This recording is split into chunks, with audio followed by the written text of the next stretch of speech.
This episode is sponsored by Golden Gate Cookie Co. When you have a sweet tooth, the best place to satisfy your craving is Golden Gate Cookie Co. Now, enjoy this week's episode. Because black men are trained not to cry. Black men are trained that emotion is weakness. Black men are trained that they're supposed to be strong no matter what, and that they're supposed to be the providers, and that they're supposed to hold this family up no matter what, and a weak man can't do that. Is it really that deep? Not really, but we make it that way. Well, let's casually talk about it. Let's do it. What's up, everybody? It's Ressie G, not Cardi B, but I still get to the money. Oh, And I'm Oakland Jonas Galloway, a.k.a. OJ the OG. yes, and welcome to another episode of Casually Deep. Now, today's topic is going to be something that I think doesn't get talked about enough, Ever. and I'm actually excited to have this conversation. Same. Because I think that's really part of the reason why we decided to do this podcast is because we have a lot of the conversations with each other that we don't ever get to have with any of the other people that we interact with. And it's good because I know, like, I hate feeling like I'm the only one. Mm-hmm. Like, I can't be the only person thinking this. Okay. Or even if I'm not, or like, even if somebody else has an opposing view, somebody else has to be thinking about this stuff, right? Mm-hmm. True. And then I found you. Oh. Don't you love it? I do! Hashtag do what? It's a gnat. What?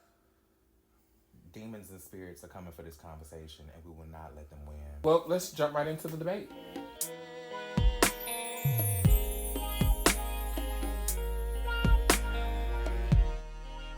So, in today's debate, we're going to be going over if the mother or the father serves more responsibility in the black father not being predominantly present in the home.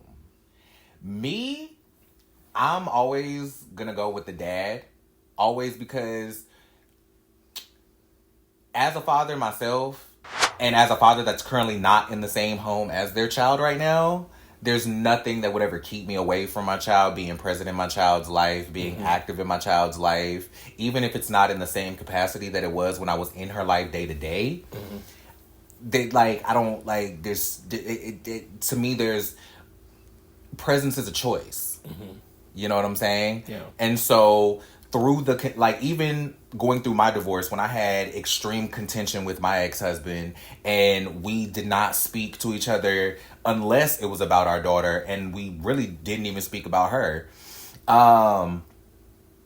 there was still nothing that was going to keep me away from her, even if me and her father weren't talking. Right. And even to couple with that, or to expound on that, it really gave me an extra motivation to make sure that she retained as much of the family dynamic as possible, because it wasn't physically there. I wanted to have the presence of dad and dad there. Got it. You know what I mean? Yeah.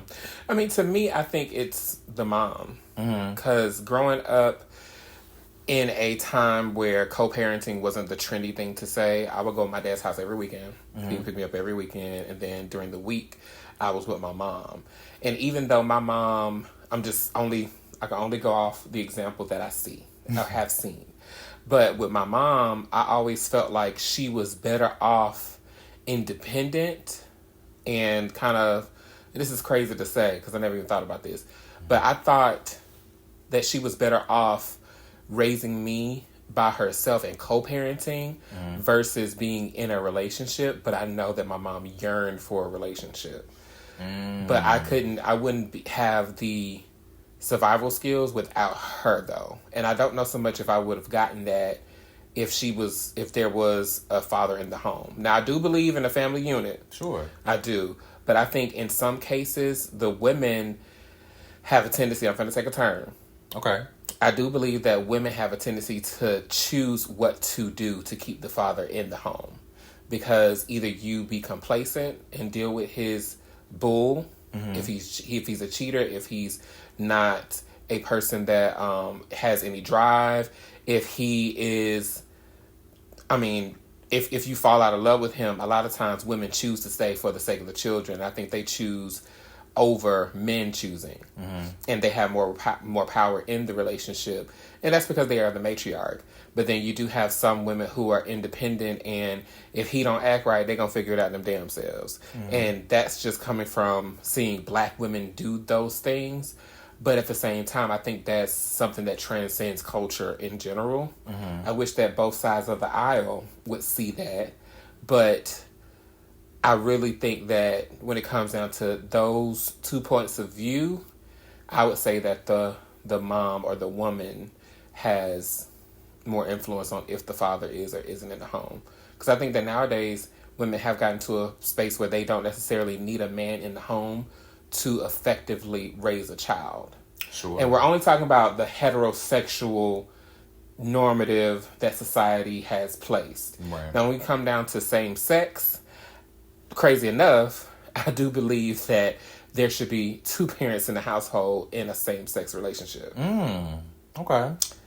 Because I think that there's more strength in that, because there's already adversity against us when we walk out of our doors anyway. And that's one of the main reasons why when, I told you this before, but when my mom passed, I felt I relinquished the responsibility to have children. I am going to give her a grandchild, but I felt like more pressure because I was the last grandchild. I was her only child. She was the baby of the family. I was the only one that wasn't in a relationship. I was the only one that didn't have children. So I kind of felt like a pressure that my mom was left out of the grandma club. And she would remind me very often, like maybe like once every month, so you gonna give me a grandbaby type of thing. And I would always say, you know, I don't want to be a single parent. You know, I never wanted to be a single parent because I know for me, it's hard enough to deal with me, but me and a baby and be a gay man and with everything that I want to do, I know that it would just be a lot to voluntarily go into. See, a couple things. To this point that you're speaking on, it's interesting for me because, I didn't really grow up with a strong, healthy relationship with my parents. And then on top of that, with me coming out so young, I think... How old were you? I was 12. See, I was a late bloomer. I didn't come out until I was 18. Yeah, I came out my freshman year of high school. That's crazy. That's crazy. That's crazy. Shout out to Candy. Shout out to Candy. It's crazy. This is crazy. No, but I think my parents kind of gave up on me having kids once I came out. Because Really? Because there weren't those conversations about surrogacy and IVF and all of those things. And you didn't see a lot of same-sex couples having children or even wanting to. You know what I mean? So there wasn't a lot of representation out there for same-sex heteronormativity. You know what I mean? And I kind of created that for my parents, because it wasn't until I had a kid, my parents didn't know any gay people that had kids or that were even long-term relationships. You know what I'm saying? There was no examples. Yeah, they didn't have any. And so it was wild because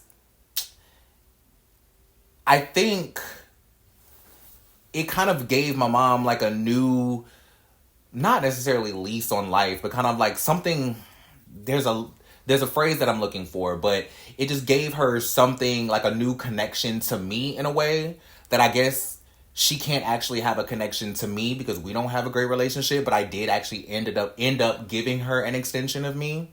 Even though my daughter isn't biologically mine, she's yours. She's mine, and she acts just like me.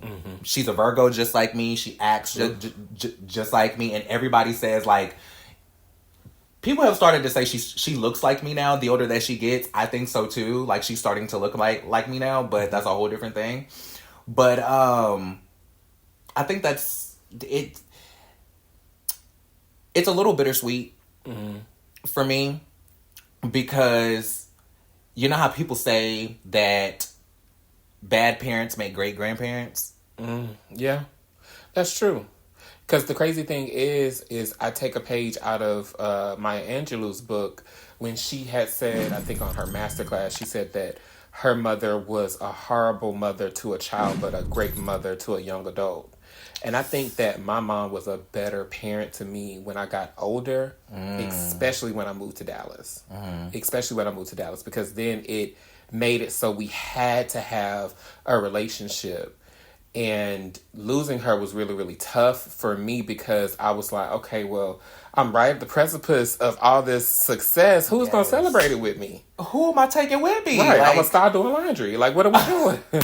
But I couldn't imagine if I would have known that my mom was going to leave when she did. I was, 31, 32, somewhere around there. Wait, what? I'm 33 now.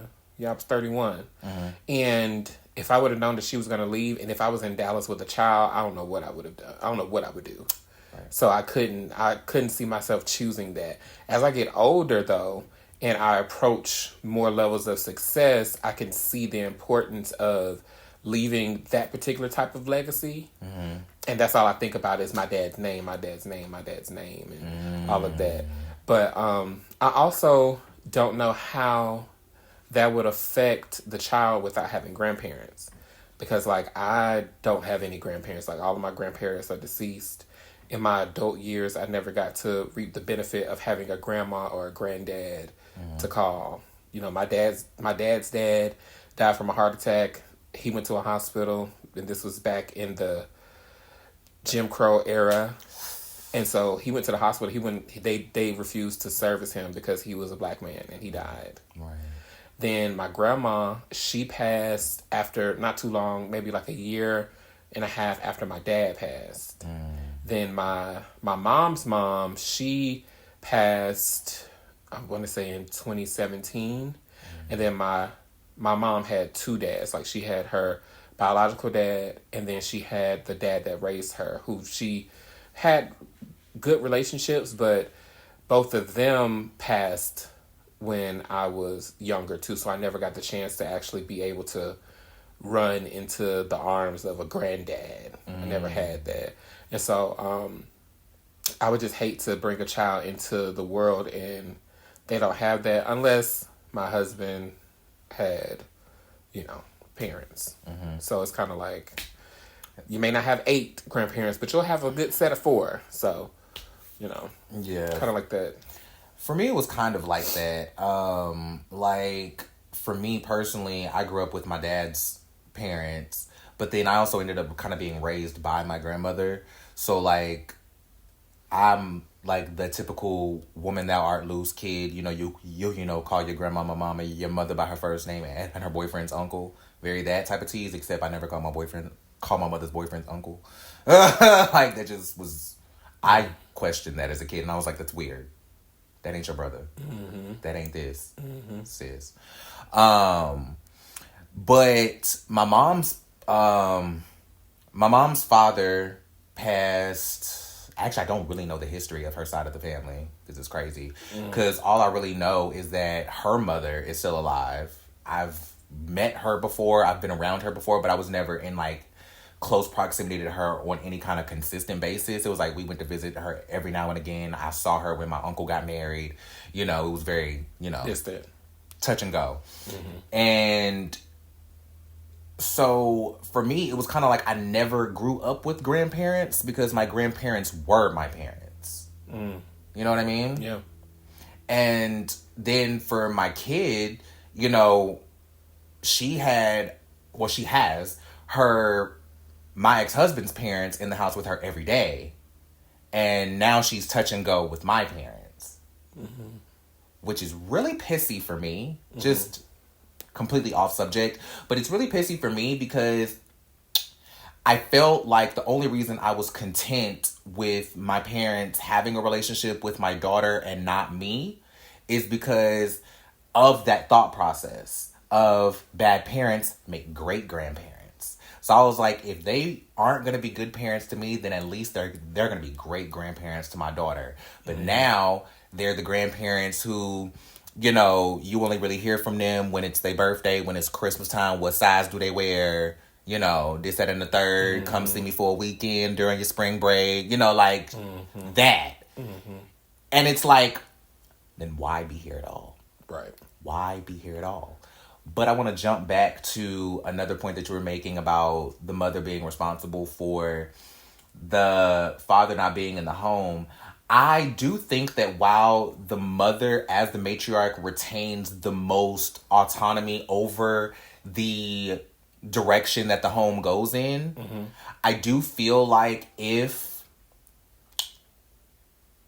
the man gave a woman what she needed, she would give him what she needed. Or what he needed. You know what I mean? Like, I always feel like if a woman is given what she needed, she gives that other person the world. You know what I mean? So if a man does what he needs to do, he will never have anything to worry about when it comes to the woman. So if a man never gave a woman the choices to deal with the bullshit and the cheating and the lying and the this and the that, if he would just do what the fuck he was supposed to do and be a responsible man, she wouldn't have a choice to make. I think that's where unless the she problem just comes into play. had another choice. I think that's where the problem comes into play, because I think that parents sometimes, it's a difference between being a girlfriend and boyfriend, being husband and wife, and then being parents. And I think that the emotional intelligence that you need to grow with your partner, the communication, the level of communication you need to grow with your partner, it changes when you have a baby, when Facts. you bring a baby in. Facts. And so I think that the choice is the choice. I mean, I love the family unit and the idea of it, but at the end of the day, it's all about the kids And if making it's not sure that productive for them, then it doesn't mean anything. it doesn't. Yeah, it's not a reason. You know, That's why I got divorced, because it got to a point where it felt like we were staying together for the kid, and eventually the whole reasoning of we have a family, we're married, we have a child together, it stops making sense. Because it's like, okay, well, what's holding that together if we aren't here? Because if 2 plus 2 is 4, and 4 plus 4 is 8, then what the fuck is this? Right. You know what I mean? So, I think that also on top of that,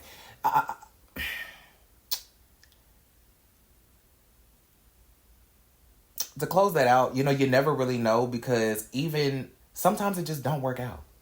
True. Sometimes it's not about, who's wrong or who's right in the situation or who caused something to fall apart. Sometimes you really do just grow apart. And I can only really speak personally. I think that's the foundation of why. Like, I feel like the communication that you were speaking about to grow with your partner is what me and my ex-husband lacked. So everything else falls apart. You know what I mean? Because I feel like communication really serves as the foundation of any relationship. Right. Because if you can talk through anything, if you can get on one accord, even if it's agreeing to disagree, if you can come to terms with that person and come out in a way that's productive for all sides, then you can figure everything else out. Because you're a team. Right. And by the end, we never built that team foundation. We were just 2 people that loved each other. Right. Well, I think that it was definitely interesting takes. Yeah. Leave a comment and tell us who you think is really the controlling factor in the home. Is it the mom or the woman, or is it the father or the guy? Leave your stories below. Leave them below. We'll be right back after we check in with our sponsor. What's up, everybody? It's Ressie G, not Cardi B, but I still get to the money. And I have to tell y'all about the best chocolate chip cookies in all of San Francisco. Golden Gate Cookie Co. is where I go to quench my sweet tooth. If you have a sweet tooth like mine, make sure you visit Golden Gate Cookie Co. and tell them what Ressie G sent you.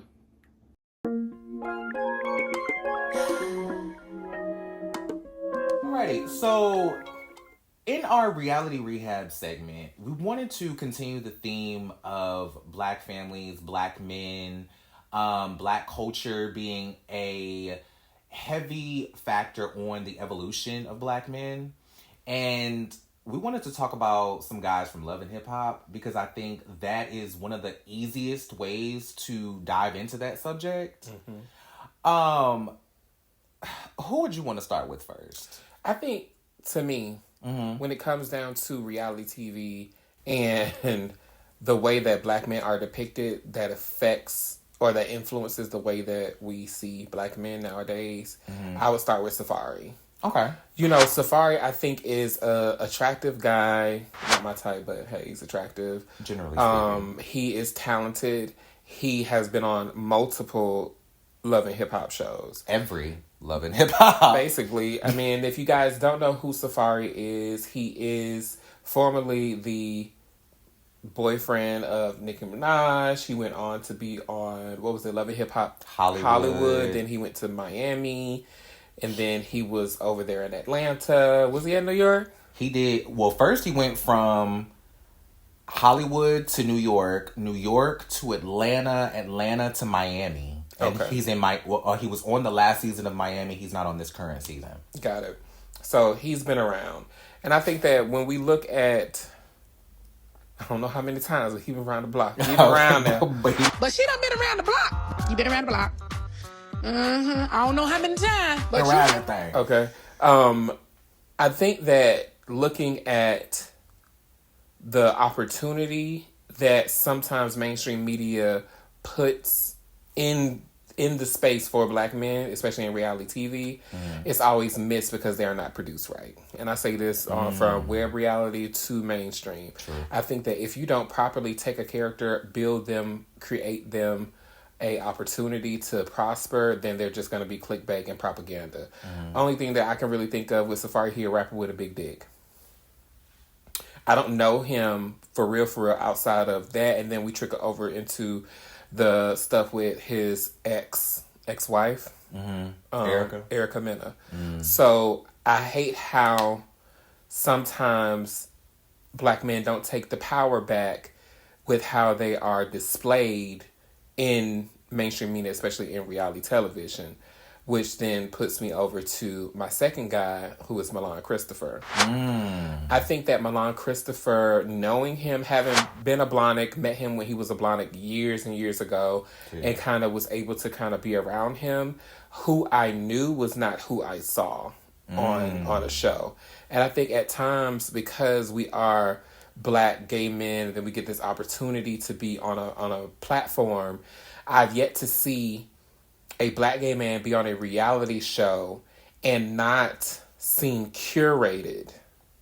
The only black gay men that I could think about that were not curated on a mainstream platform when it comes to reality television is Derek J, Miss Lawrence, and Dwight Eubanks. But all of them came from one show. Literally. You know? And so that kind of goes to tell you, when it comes down to people, I mean, that show at the time with all three of them on it was produced by a black gay man. So it leans into how do we get, that's why I started producing, because I felt like mainstream media just doesn't show black gay men in a particular way, or black LGBTQ folks in a particular way. That's why I'm producing now. And I really hate that, because I think that sometimes our brothers see dollar signs and then they will do anything, and then the aftermath of doing anything can be extremely detrimental to your mental health, to your brand, and that bounce back takes a little bit longer than somebody who can just stay on another season because they got a new girlfriend, or they can fake a relationship, or say that they want to start a fight with somebody. You know, when it comes down to black gay men, especially being put in a place like Milan Christopher was put in a place of, with his storyline, there's only so many things that he could do. Because even depicting his relationship, he only had one season. Now, when we look at him only having one season, how his relationship was displayed could have made it hard for him to have a relationship after that. Absolutely. Away from the show, because of how the community is when it compares to black gay men and black heterosexual men. Like, if you got a reference point and a gay man know exactly how you are in a relationship, girl, he not finna come. You ain't lying. He's not. So, who you think? For me, I want to take the mental health piece, because that contributes directly to who my first guy is, Scrappy. Because there was a moment on Love and HipHop Atlanta where... The Prince in the Palace, right? Yes. Okay. Yes. You don't want no problem. Okay. Yeah, so there was a point on Love and HipHop, this was a couple seasons ago, when he was going through his divorce with Bambi, and he was talking about, he was finding the words to articulate that he was struggling with his mental health. And what he kept saying was, I'm there for everybody else and no one's there to check on me. No one asks me if I'm okay. No one understands what black men are going through. Nobody understands. We don't get the chance to say how we feel. We just got to deal with everybody else's problems. In my head, my whole life, in my head, the I go through, I can't even go to her, she hard. I can't go to you hard.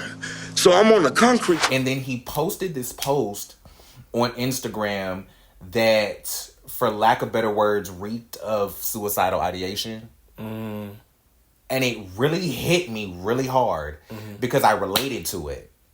I related to it so hard, and it really made me think, like,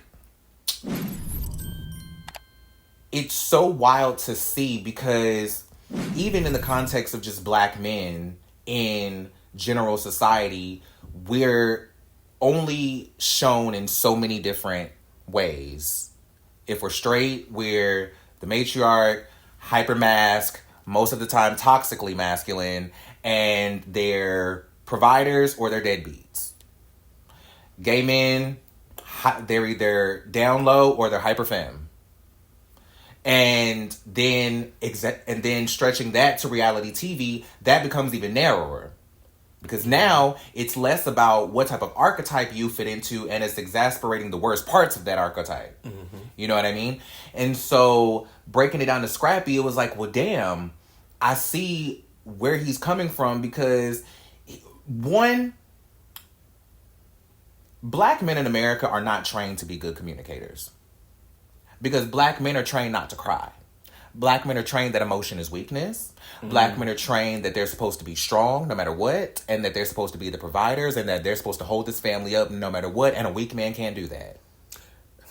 So they're not trained to articulate feelings in a way that is progressive for their emotional trajectories. And you damn sure can't depict it in 30 minutes on a show. Less than. Because they're on an ensemble show, so they only get 2 of those 30 minutes. Maybe 5. If the scene is good enough. And most of the time, what makes the scene good enough is y'all arguing and tussling. No room for an emotional display of any positive impact. You know what I mean? So, and then on top of that, with it, coupling that with hip-hop culture, and hip-hop itself being one of the main representations of black culture, and it being the representation of black men in America for the most part outside of sports, hip-hop culture is not curated for the positivity of black men. Hip-hop exacerbates and it magnifies and celebrates everything negative, from misogyny and... Let's just be very clear. We were raised... 90s, we were raised on rape culture. Like, hip-hop is a direct extension of rape culture by the way that it treats women, from the misogyny to the way that they treat women to the way that they speak about treating women. Like, we listen to hip-hop songs every day about slipping girls' perks, doing this, girls kissing girls, this and the third, like of women being treated as objects. So, once again, the musical genre that is meant to represent us and our culture is training black men to be misogynists, low-key rapists, if you really want to talk about it. So, and then on top of that, the perception of positive black men is corny. They're lame. They're sissies. They punks. So I, watching Scrappy go through that, I was like, well, damn, where is he supposed to find? Where is that safe space? There's no refuge for him. Because even when you come to your boys, there's only so much that men are allowed to give you, because they don't want to look like punk niggas either. You know what I'm saying? And so that's really that on the mental health portion. Taking the hip hop culture portion, that's gonna lead me to Kirk Frost. Because Kirk and his 3 earrings, I just... Rashida got bags. I have like Shawty love. It's really weird when it comes to Kirk, because when they first came on Love and HipHop, Loved them. loves them. And Kirk was somebody who was extremely admirable for embracing the toxicity of perpetuated singleness in hip hop culture. Because they had been, now mind you, the ages of when he and Rashida got married are sketchy, so I don't necessarily want to go there. But they've been married for a long ass time. And notoriously in hip hop culture, you want to be the single one, especially back in the day. You wanted to be the single one. You wanted to be the one that everybody wanted to be and the one that everybody else wanted to be with. This, that, and the third. Women weren't pregnant and married back in the day. They weren't doing all this. They was out here in these streets. And so for her to seemingly hide her husband for all of these years and then come on Love and Hip Hop, display her husband and all of that, I can imagine the level of insecurity that he has coming into the public platform with a woman who he helped build in a public platform. Right? Because once again, men are trained to psychologically be alpha males, and you're coming in as Mr. Rashida. Now, saying that, where that cuts off for me, there's no justification for you to take that and then consistently use the platform that you helped build your wife to. You helped build this woman to the biggest platform of her career and then use it to embarrass her chronically. Why did you spend this entire time being this knight for her, being this foundation for her, being this like uplifting for her? Why did you now all of a sudden go from being the good black man that supports his wife, that helps her, that builds her up, that supports her dreams, even to the point of looking like a weaker man in the stereotypical sense of the heteronormative family, to now, once you get her there, you destroy everything you built by being the typical nigga. By being the dog-ass man. It's like you went from one side of... It's like... This is a wild fucking reference for me. Kirk Frost is the Frank Mitchell of reality TV. You know what, though? I have to hold Rashida accountable for his actions. Because without holding her accountable, because she allowed this to happen. Facts. And she could have survived without him on that show. Facts. She's beautiful. She's talented. She's an entrepreneur. She could go and find somebody else that'll treat her way better. But I would like to know what the tie is. Like, what's the level of loyalty? Why is she so loyal to someone who has publicly embarrassed her, hurt her over and over and over again? Do you think it's the black church or do you think it's Stockholm Syndrome? I don't think it's either. I think it's complacency. I think that they both were complacent in the relationship. One didn't want to do better and one didn't see how doing better would be beneficial. And honestly, I mean, that's black culture. One thing I can say, and say sadly, is when we do see black culture on reality television, it's up to the black people behind the camera to produce them to a place of safety, and it's up for the people in front of the camera to be open to going to those places. Hopefully there are black people behind the camera to produce them. Most of the time in reality TV it is. Most of the time it is. Like, there's somebody black behind the camera. There is sometimes those people that are making them not listen, and you have to be strategic with how you do it. You know, kudos to Carlos King and Eric Fuller and Mona Scott Young and Mariah Hook, who all went into the space knowing what this means and knowing how to make a strong attempt to keep them safe. And then you can see the consistency there, but then as the shows that they worked on got bigger, they somehow became more removed from being the saviors to the culture. And I can almost say the same thing. I mean, when Chase and Dallas started, I may have been on screen arguing with you, but at the end of the day, I'm going to be at that green screen. I'm going to tell you what to say to give the right soundbite. And then when all of that is done and the light stops flashing, I'm going to say, so what's going on with the product that you were supposed to produce? What's going on? You know I can't pay you, so you got to put this out. And I'm going to press you to try and be successful. Right. And I think that those types of things where we hold each other accountable as a culture will help stop the constant negative portrait that's painted from mainstream media of what the black man is. Because, I mean, I can't rap. I'm not a rapper. I used to be an athlete. And at the end of the day, the example of what I am and who I am, we don't see on mainstream media. The example of who you are, we don't see on mainstream media. What we do is we just make it easy to see these little bitty points of light that are peeking through the dark clouds. And I don't know, I think it's just, there's a time and a place for everything. And I think that we need to understand that our places in power should be to always continue to push black culture to that next level.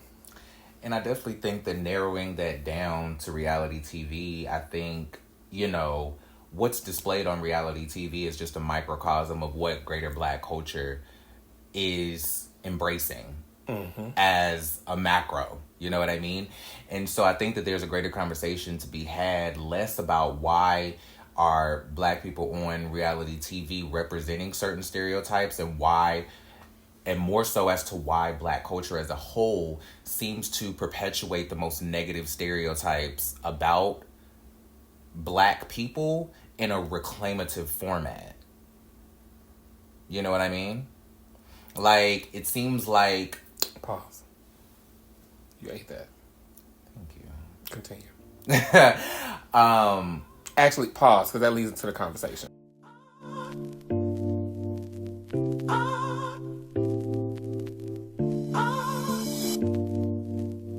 When we look at culture as a whole, the black culture, I believe, and I think you can concur, that black culture has really fucked up the black man. Facts. And it has come to a point where it has held black men back in so many different ways. When you look at from slavery to Jim Crow to the civil rights movement to reality television to elected office to the beauty industry as a whole, I think that black culture, being black, there's so much power in being black, first of all. And the black man, to me, is always seen as the strongest entity when it comes down to modern day civilization. I've always felt that way. And I think that other cultures are intimidated by it or they want to be friends with it. And I think that a lot of times black men don't know the space they take up, the space they hold, and the power that they have. And luckily, going back to the parent thing, even though my parents were co-parents, one thing that was never really a topic of conversation, not how feminine I was or how gay I was or whatever, they always pushed for do something and be successful with it. And I think that affirmation of the black man, whether he's heterosexual, homosexual, non-binary, trans, is lacking when it should be an overarching characteristic that we instill in black men. Facts. I think that it's sad because when we look at the overall narrative when it comes to the black men in the place of the black family and then also the place of greater society, there's two different battles that are happening. Because I think black culture as a whole is struggling with a tug of war between assimilation and innovation. And sitting that for a second. Yeah.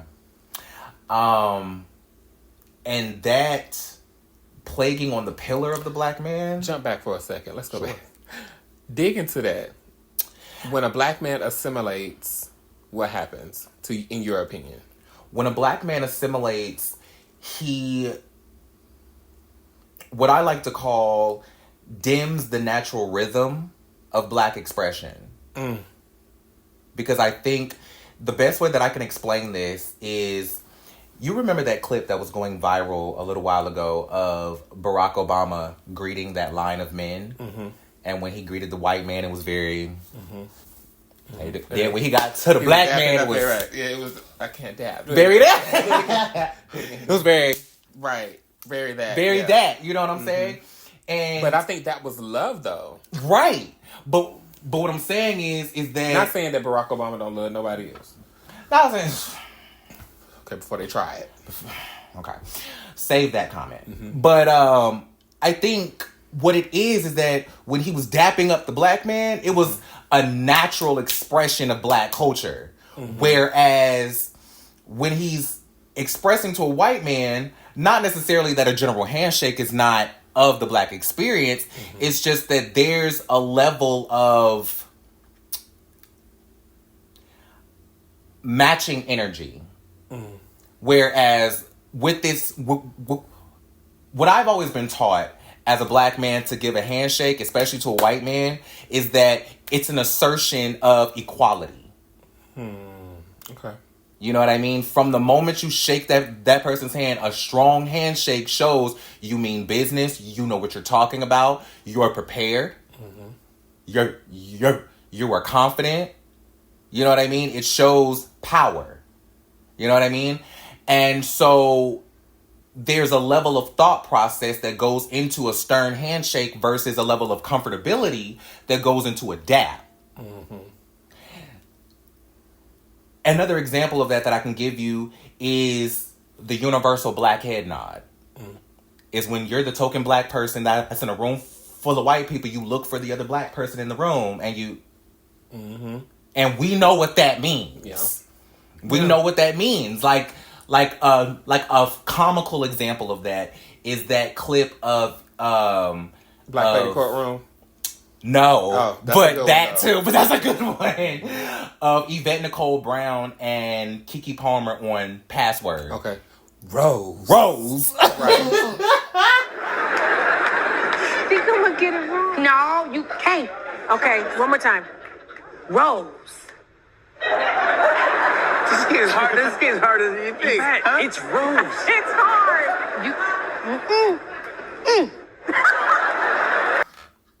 No, you can't. I feel like I'm gonna get it wrong. You can't. Rose.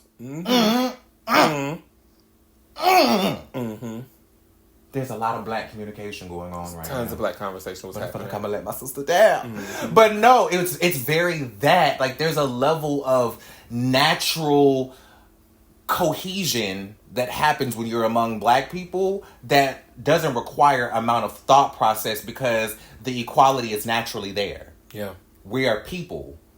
And then, but taking that to the innovation versus assimilation piece, there's a struggle because we have to sit and watch white people make what they condemn us for in vogue.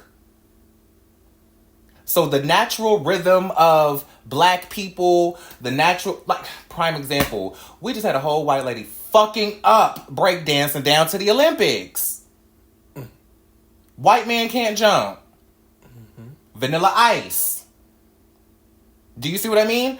We have to sit and watch Kim Kardashian rocking braids and cornrows and things. Well, Bo Derek did that first. She did. And who did she get her hair braided by? I wasn't there. I guarantee you that it wasn't Sally. I guarantee you that it wasn't Senegalese twist Susan. So, it becomes frustrating because we have to, as black people, assimilate to a level of mediocrity that white people don't even feel comfortable living in. We have to sit and watch them make our expression fashion. while we get kicked out of schools, while we get fired, while we have limited opportunities for wearing the same hairstyles that Bo Derek is now called an innovator for. Mm-hmm. True. How is it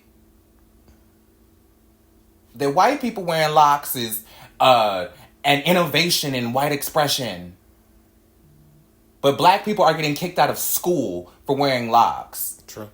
Today. Mm-hmm. That's what I'm talking about. So, while I can... there's a certain level of empathy you have to have for the black man because... And black people in general, but black men are considered the pillar of the black community.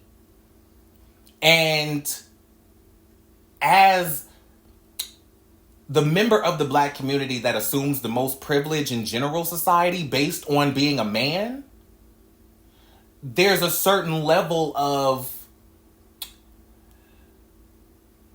ownership or navigation that we seem to have to go through to lead us in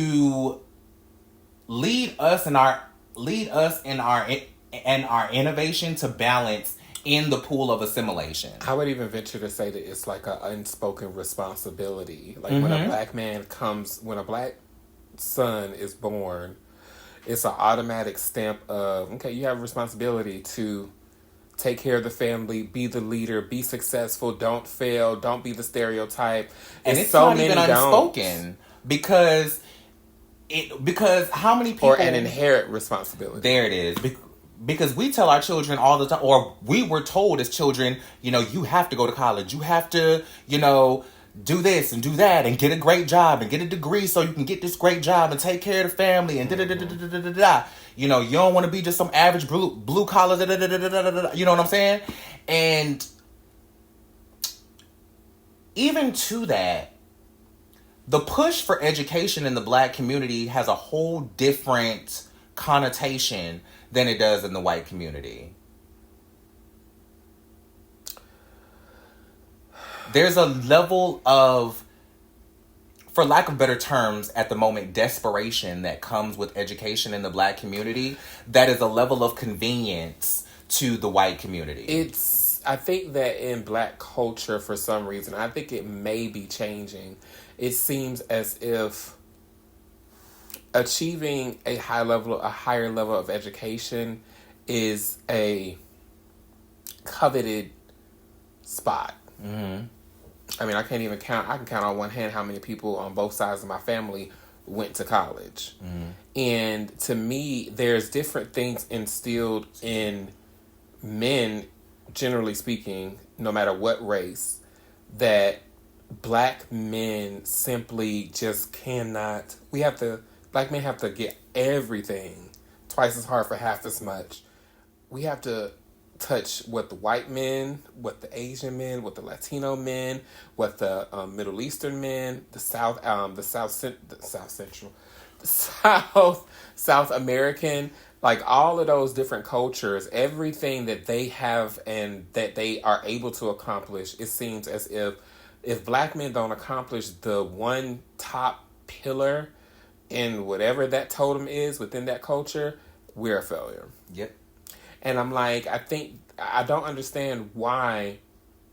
I mean, I can't speak to the story of not being affirmed because I was affirmed. So you can't tell me certain things about me. You can't tell me can't. Sorry. Mm-hmm. You can't tell me I'm not going to do something. You can't tell me that I cannot do something. If I want to do it, I'm going to do it. Mm-hmm. And I'm going to do it well. And you can't, there's no way possible, even down to the smallest things, you can't tell me I'm ugly. Clock it. There's no way. You can't tell me I can't pull. Clock it. There's no way, because that had been instilled in me and I was affirmed. And I appreciate Tyler Perry for putting that in one of his earlier plays of how you tell your child every single day they are something. So when they go out into the world, they know that they are that thing, so they can't be taken advantage of. Mm-hmm. And I think that when it comes down to black culture, most of the time, we miss the mark. And I say we because I'm a part of culture. Sure. We miss the mark with making sure that our black men have particular tools. Now, granted, all black men, some people have the wherewithal to do it themselves, take what they got, and build from there. We are not a monolith. However, it should still be an option. Right. And it shouldn't be an exception and not the rule. Because that goes back to what I was saying. It should be an anomaly. Right. And like that goes back to what I was saying in the Reality Rehab segment when I was saying like there's something that for some reason is disconnected in the black community because there's a reclamative nature that is so inherently engrossed in the negative aspects from hip-hop culture to, you know, embracing ghetto culture and, you know, all of these types of things that we it's the things that we embrace and we laugh about at the kitchen table, but we don't want to let them know. We don't want them to see that. You know what I'm saying? Like, oh, like, you know what I'm saying? And it's, I don't understand. Like, even down to little things like reclaiming the N-word. You know, like, just, I don't understand how stereotypes now become the presentation in the macro sense. Because even going back to prime example, Eat, Slay, Love, and London's whole knowledge of black culture in America was The Wire. Mm-hmm. And hip-hop. And knowing in her mind what a trick is negative. Mm-hmm. What ghetto is negative. Mm-hmm. Which is why she had such an aversion to being called those things. Let y'all know, so it's a show. This comedian, London Hughes, is on this show with Nivea, Tammy, and Eva. And London was a Brit who came over to hang out with the American girls. She was criticized for not identifying with American black culture because the struggles that she had seen or the lack thereof in British black culture did not add up, and she was attacked for that. And spoiler alert, she ends up leaving the show. Right. And going home. So even that, it's like, it's wild to me how simultaneously black people in America live their lives under the perspective of the white gaze, yet perpetuate the most negative aspects of black culture as the representation of the macro black community. Well, I mean, that goes, I think that leans into ignorance is bliss. Because no matter how much you flip it, dip it, slide it down the pole, when you look at the same group of, because not all white people are bad people. There's some good white folks out there. But when you Y'all ain't a monolith either. When you look at what is constantly pushed up, there should be a moment where this black guy over here that sees this group pushing up or amplifying this, mm-hmm. they should take a step back and be like, oh, no, that ain't it. That's not right. Right. And that's why it's crazy, because I was having a conversation about the Miss Pat show. Love the Miss Pat show.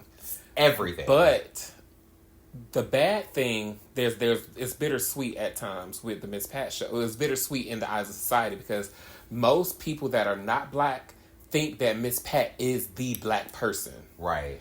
And then the things that they do touch on, great producing. Shout out to Jordan Cooper. I think it's his name. If I got that wrong, excuse me. And Miss Pat, for the writers that are able to touch on subjects that other sitcoms can't, because we don't have it out there. Mm-hmm. All we have are poorly written fantasies and dramas that are called soap operas for black people. Not everybody wants to watch those types of things. Right. I mean, I want to see something that's close to what I know, mm-hmm. or something that's so far away from what I know, that it enlightens me on something. Like Lovecraft Country. It was a fantasy. And I had never seen black people in that type of science fiction show, and I hate that it was canceled. But I mean, I think that, and then I do have to give another kudos to Issa Rae because of how she depicted the character Lawrence in Insecure. Mainly because, you seen Insecure before? No. I know. I know. We gotta watch. Anywho, I went on a scripted content boycott for a while, and I missed a lot of great shit. But I think that it takes people like that to put black men in a seat of responsibility, accountability, and vulnerability. And I don't think that happens enough in mainstream media, which then negatively impacts black culture. And I think the media, even with that, it's so often more than not that you don't see many success stories of black men, the multimillionaires, unless we go and find it. It's hard to find in major cities who is the richest black man in that city, but you can find the richest white man. Facts. You can find the richest Asian, you can find the richest Indian man, but you can't find the richest black man. And I think that still goes to, there has to be somebody in those spaces to cover these stories. Right. That are black. Who is going to be the unsung hero for the unsung heroes, even though those unsung heroes are multimillionaires leading Fortune 500 companies? And how do those leaders do that when we're in this algorithm-based clickbait society of positivity not selling? Like, to me, like, just to relate it back to like a smaller scale, like music, for example, there's no reason for me why a Rhapsody is not just as successful as a Sexy Red. In these conversations, a lot of times people try to erase one over the other or make it seem like there can only be one in the space. I'm not saying that there's not room for ratchetry, but there has to be a balance of ratchetness and righteousness at some point. Like, we have to have an equal representation, even though I would prefer an 80-20. But we are where we are as a culture. So that level of ratchetness is a level of authenticity to what is our culture right now, as much as I hate to see it.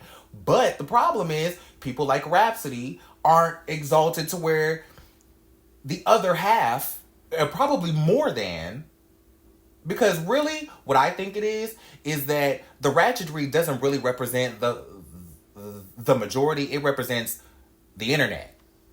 It represents what's gonna make the money. That's all. That's just the simple one liner, the elevator speech. Right. It's very much she represents culture, what's popping on the internet, and what's popping on the internet makes money. But the community of people who are on the internet are in the micro compared to the macro of people out there who are actually living lives and spending dollars. You know what I mean? Yeah. I mean, I think all in all, we have to take responsibility, see the error of our ways as a culture, and learn from the mistakes. We're nearing the end of 2024, and we see what just happened with the election. And I think that a lot of people don't understand that we're taking responsibility for our actions, even though we may not have shown up the way that I would have appreciated us to show up at the polls. But we do have a unique opportunity now to band together and show and flex how fly black folks are, so that we can live in a safer and more perfect union.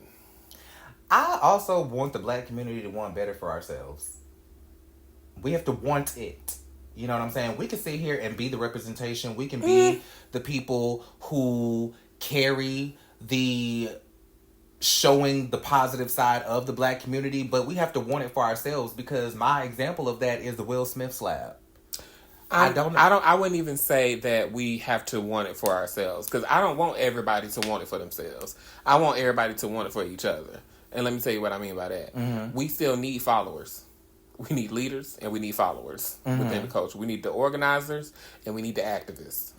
So I don't necessarily think that everybody is not out or not built to be a leader.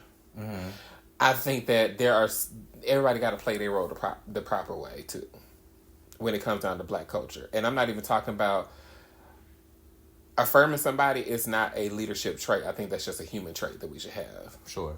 And I don't necessarily need somebody to... You don't have to hold me accountable. Mm-hmm. It would be nice, but you don't have to hold me accountable, but you can teach me a different way if you don't know how to verbalize that to me. Mm-hmm. And I think that the masses just don't do that within this culture.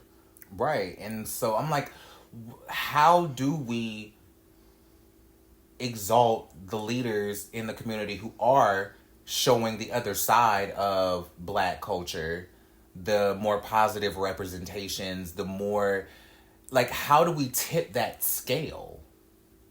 I don't think that we're supposed to. I think that we are supposed to... The people that are doing the work are going to do the work regardless. The honest people that are doing the work are not going to be looking for the trophies. Mm-hmm. They're just going to do it because they see that it's what's supposed to be done. I'm not necessarily looking for the trophies. I think I'm more so looking for the community as a whole to collectively, mentally rally around more than just the ignorant. Like, when is the community itself going to click for more positive images? Like, what's not clicking, Steven? Like, don't get me wrong. Sexy Red is a vibe. And don't get me wrong, like, I hate to keep using her as the example, but like... But she is the example. But she's the example. Mm-hmm. You know what I mean? When are we gonna start also rallying around Doechii just as much? When are we gonna start rallying around the Rhapsodies? You know what I'm saying? Like, it's like, how do we find the balance in the community to rally around everybody, not even equally or just at all? I think that the complexity with those, like, even just comparing those two, mm-hmm. there's a rapper and then there's a hip hop artist within those two people. Know the difference. I think that Black culture can love both of them, mm-hmm. exalt both of them, but then turn back around and say, "Hey, sis, this is what we need you to do," mm-hmm. because of Sexy Red is a millionaire now. Sure. She has access to doing things that other people can't. And even if it's something just as simple as giving out, in Atlanta, what they do, they give out turkeys during the holidays to the less fortunate families. If that's what your charge is, with your millions and millions of dollars, go do that. Mm-hmm. But I need for people to understand that there is a go do that spirit that's supposed to happen, and not mm-hmm. just be out here making yourself an ass just because you want to. Right. And yeah, pimp the game. Because, if I was doing the type of music that she did and that's going to make me money, I'm going to continue to do it. And then I'm going to put those dollars back into the community and building it up. But there's not enough... There's not enough of that. The good efforts after are never exalted. They're too far and few between. Yeah. Because even, breaking it down to hip-hop culture, like, the purpose of hip-hop and rap has changed. Like, hip-hop is what was brought into the industry. We're in a rap culture now. And hip-hop was used to tell the stories of what was organically happening in Black culture and how people were navigating out of those things to better spaces. Whereas rap culture is sitting in those negative things and being the best one to do it. You know what I mean? So it's like, when is the pendulum going to swing back? Or at least, when are we going to embrace duality instead of dichotomy? Like you were saying, Sexy Red, make the ratchet music, do all the things, get your coins, scoop your bags. Fair. But at the same time, are you going to be teaching young girls about sexual health and birth control? Are you going to be, out here... Like, where's the other side of that as well? If we're not going to balance it out with, okay, well, then for every Sexy Red, there's a Rhapsody. Well, then can we embrace the ones that do both? We can, but it's not them. It's the people that are next to them that need to tell her, hey, you're doing this and you're talking about all these sexually explicit things, but you also need to do this for the community. While you have this hold. It's not them. It's everybody else. Mm-hmm. Somebody had to say to Megan Thee Stallion, hey, you're struggling with mental health issues. You making all this money. You need to go and do this. Mm-hmm. Somebody had to say to Beyonce, hey, go ahead and start. It's the time to go ahead and start embracing the Black community, pushing it up, and being radical with it. Somebody had to say those things to these people so that we can see the fruits of that labor now. Mm-hmm. Because they are planting seeds now, but it's still a responsibility for the community, for Black culture, to hold them accountable for their actions and then turn their actions that may not be as palatable into a level of progression for the culture as a whole. Because I think that Black people are the only people that can pimp the game better than anybody else. Because we ain't no other choice. And then make a success story out of it. Mm-hmm. But, you know. So long story short is, get on the right team. Get your team to help you out. Y'all riding with the wrong team. Get your team to help you out. Very that. Yeah. Shout out to the Black Prophetess Mini Leagues. Okay. Well, I mean, that was interesting. Definitely comment below and let us know what you think about our conversation today. Black culture is Black culture, and I'm sure that this topic will come up again sometime soon, maybe.